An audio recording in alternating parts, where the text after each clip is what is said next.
Hello friends, Tracy Brown here. So I promised you this week that I would be doing quick little video check-ins every day, or at least most days, to give you a little insight to how things are going in my counseling sessions, what I'm noticing, and just to give you some things to be thinking about. So this is gonna be a quick video. Now I'm not gonna give a lot of details because I don't want it to be unethical or icky to be talking about client experiences, but I want to talk about a theme.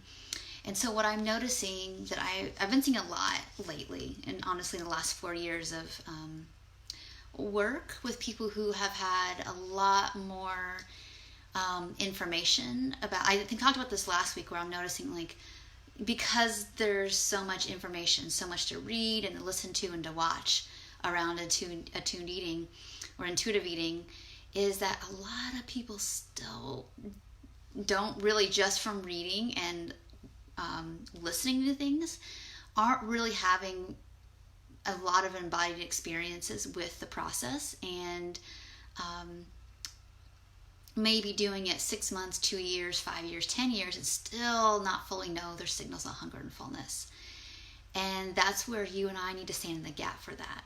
And I'm mentioning that because what I'm seeing a lot of is people feeling like they're eating all the foods and it feels kind of out of control, and they may or may not have a history of restriction. Most people do, and there's this inability. There's what I'm noticing, and this is the tip for today, is really hone in on what end of the spectrum your clients might be falling on. Are they struggling with knowing their hunger and knowing how to feed themselves?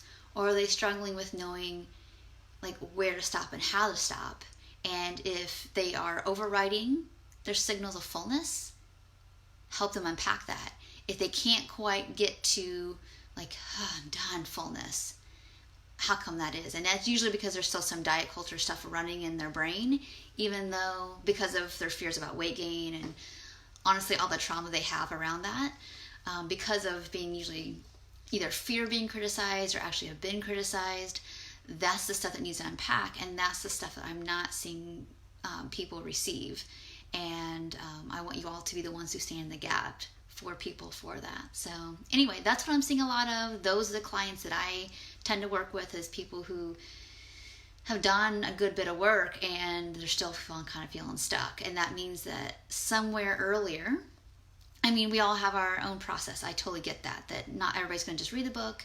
And I actually was telling a client yesterday this, I've only seen, of the thousands of people I've probably talked to over the last almost 14 years, is that once in a while I see somebody who can read the books and listen to the things and, fully recover from diet culture and eating disorder stuff on their own.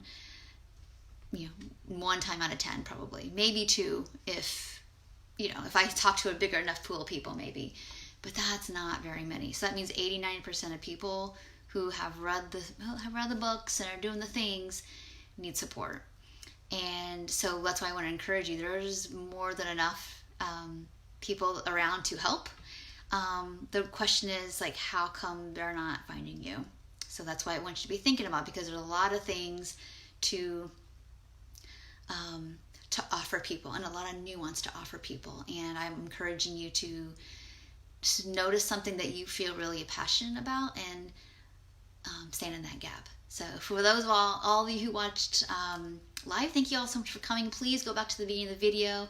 Each day this week I'm going to share a little mini 5-10 minute video around some stuff, basically what I'm noticing this week in terms of people I'm personally talking to, things I'm seeing online, and how come there's all this confusion? And that makes me really curious, because there's so much information.